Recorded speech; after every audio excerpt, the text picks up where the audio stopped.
વૃક્ષની જે સાધુ છે એ તપ કરે. સરસ જટા શરીર આખું સરસ મજાનું.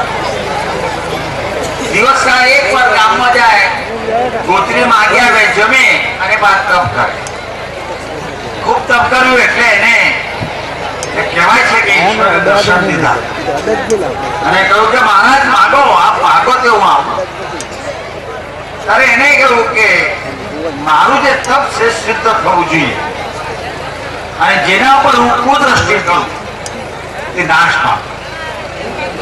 તથા એક વાર મહારાજ ધ્યાનમાં બરોબર બેઠેલા અને ઝાડ ઉપર એક બગલી બેઠે. બગલીને કઈ ખબર નહીં.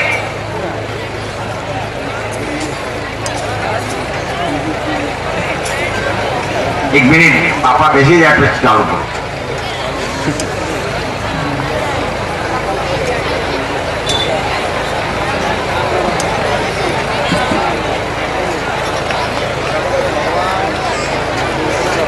ફોટો લઈ જાય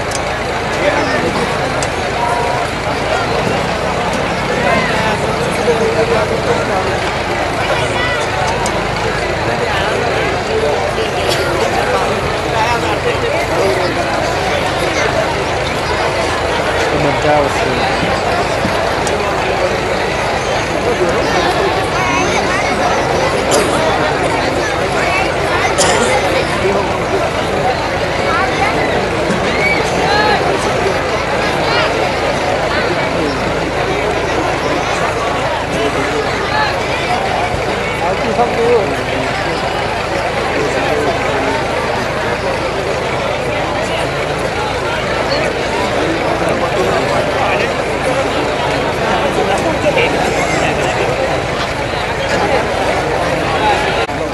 તપ કરતી હતી પડી.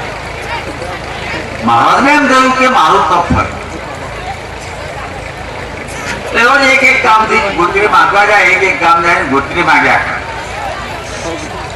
એક ઠેકાણે ગોત્રી માંગવા જાય મારી કીધું કે નમો નારાયણ. કોઈ ઘરમાંથી જવાબ ના આપે. ફરીથી બોલ્યા માં નમો નારાયણ. કોઈ જવાબ ના આપે. ઘરમાં એક દર્દી જેને લખવા થઈ ગયો, એક ખાટલામાં સૂતેલો એને બેઠો કરેલો. એક બાઈ આખો દી ચોકડી ખોદે, કોઈના હાથી ખોદવા જાય, કોઈના પારકાના દળના દળે, કોઈના પાણી ભરે, કોઈના મજૂરી કામ કરે, હાથ પડે ને રોટલાનો વેટ કરે. એટલે બે પ્રજા આપેલી એને રોટલા કરીને ખવડાવે. છોકરા ખાઈ લે એટલે પછી એના પતિને પલંગમાં બેઠો કરે અને બેઠો કરીને જમાડે. તમે ધીમે ધીમે જાઓ, ધીમે ધીમે તમે ખાઓ, ઉતરશો.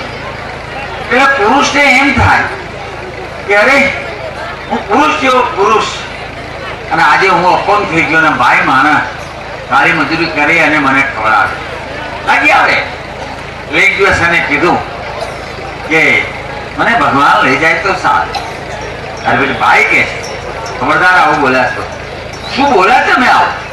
મને મારા માવતરે એમ કીધેલું કે બેટા જિંદગી છે, જિંદગીમાં સુખ પણ આવશે, દુઃખ પણ આવશે, વરસાદ પણ આવશે ને વહેરાણ પણ આવશે.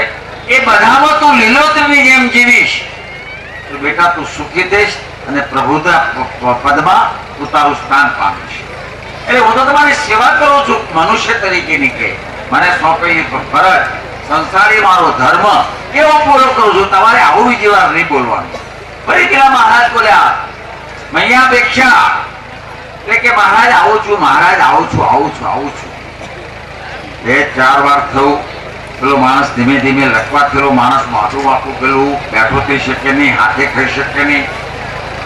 માણસની આંખમાં ધડ આંસુ કે તમે જવાનો પેલા બાર મહારાજ બેઠા એને આપો પેલા ભાઈ કે આપો છો.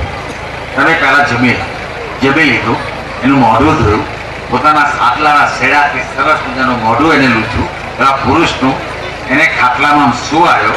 પેલા બે છોકરા ટાબરા જે પેટે પ્રજા આપી એને ખવડાવતા એને પણ પાણી થોડી છાશ આપી અને પછી પેલી બાઈ ઊભી થઈ, હાથ ધોયા, સાદલાથી હાથ લૂછીને લોટ એક ડબ્બામાં હતો નાનો લોટનો એને એક ખુબો ભર્યો નાનો અને લઈને ગઈ કે મહારાજનો મિજાજ થયો. मार के क्या नो बोल, क्या समझते तेरे मन में? मैं एक जगह जोगी हूँ और मैं जो सोचूं तो तुझे भस्म कर दूंगी. खूब महाराज गरम थे कि पहले भाई शब्द जवाब ना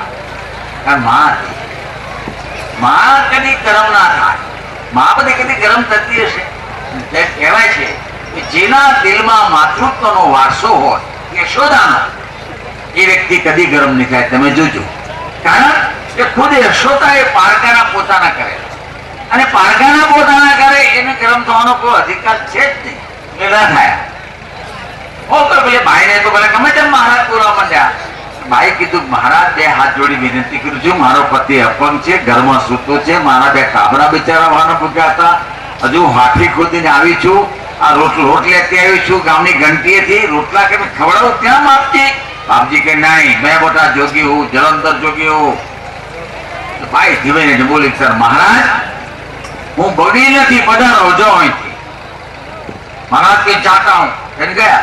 મહારાજ થોડા આગળ ગયા, પછી મહારાજને એકદમ મગજમાં ખ્યાલ આવ્યો કે આ ભાઈને હું બગડી નથી એ કોને કહ્યું, અને બગડીની વાર્તા કોને કહી? મહારાજ પાછા એમ કહે, ભાઈ બહાર આવ કે નહીં? મહારાજ મેં અભી યહાં ઠીક હું કે નહીં, બહાર આવ કે બહાર.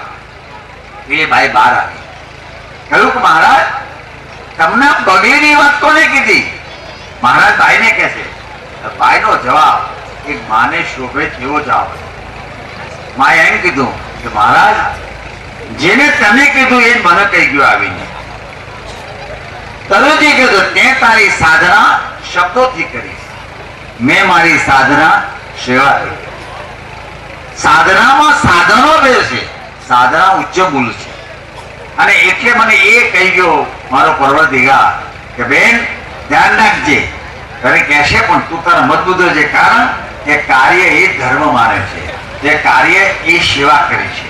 એટલે ગઈકાલે મેં તમને કહ્યું હતું એમ એ બેને મહારાજને કીધું, મહારાજ તરફ પગે પડી ગયા, કીધું બેન ભલે સંસારી હોય પણ તું મારી ગુરુ. મને આ ખ્યાલ જ નહીં કે સેવા અને કાર્ય એ ધર્મ પૂજા છે, અને આવી ધર્મ પૂજા મને આજ જોવા મળી. મેં ગઈકાલે તમને કહ્યું હતું કે અમે લોકો અહીં આવીએ છીએ ફક્ત આવા કાર્યક્ષેત્રો છે, અમારે મન એક ધર્મ પૂજાઓ છે, એની પ્રદક્ષિણા કરવા અમે આવીએ છીએ, અને પ્રદક્ષિણાઓ કરીને અમે થોડા તાજા. તમને પણ જીવનમાં જ્યારે જ્યારે ખાસ કરીને મારા કાબરા જોવાનિયાઓના વિદ્યાર્થીઓને કહું કે તમારા જીવનમાં જ્યારે જ્યારે તમને કોઈ કામ સોંપવામાં આવે, કોઈ કાર્ય સોંપવામાં આવે, ત્યારે કામ ને કાર્યને બોજ ન ગણતા, પણ ધર્મ કાર્ય સમજીને તમે કરશો તો ઈશ્વરનો રાજીપો બહુ જલ્દી તમને મળશે. અને ઈશ્વરનો રાજીપો મળ્યો એટલે હમાજો તમારું કલ્યાણ થયું. આ ગાંધી મેળામાં 3 દિવસમાં ઈશ્વરનો રાજીપો મેળવવાનું કામ આપણે કરવાનું છે. અને એ પેલી બાયની જેમ દુખિયાને આશરો આપીએ, તરસાને ચાલો પાણી આપીએ, ભૂખ્યાને એક બટકું રોટલો આપીએ, નોંધારાને આધાર આપીએ, અને જાકારો તો આપણે કોઈને ના આપીએ. જાકારો જે દિવસ આપવાનો આપણા મનમાં આવે તેથી માનવાનો કે આપણો વાલો મારો ઠાકરો રાજીપો ખોઈ બેઠો છે. મને લાગે છે કે આજના બીજા દિવસે પ્રાર્થના પછી જે મારે વાર્તા કહેવાની હતી એ વાર્તા મેં કીધી છે. બાપા પણ આવી ગયા છે. એક પવિત્ર પુરુષ આપણી વચ્ચે આવ્યા છે. એનો રાજીપો એ આપણા સૌનું કલ્યાણ છે. કારણ કે પ્રભુ કઈ ખુદ નથી પધારતા, એમ કહેવાય છે એ તો એના ખેતીઓને મોકલે. જેમ હું કહું ને કે ભાઈ હરિશિકા પુષ્પાબેન કે ચુની કાકા આવ્યા છે, અમારા દશરથભાઈ આવ્યા છે, હવે ગાંધીના ખેતીયાઓ છે. એ પ્રભુના પણ કેટલાક ખેતીયાઓ હોય છે. એ પ્રભુ મોકલે કે જાઓ ભાઈ તમે ત્યાં તમારાથી જેટલું થાય કરજો. તો એક પરવરદિગારનો ખેતીઓ આપણી વચ્ચે બેઠો, છોકરાઓ જોવાની આવો એ મનોમાન તમે વંદન કરજો, આંખ ઢાળીને કલ્યાણ થશે. કારણ કે બધા આત્માઓને ઓળખવાની આપણી આંખ નથી હોતી.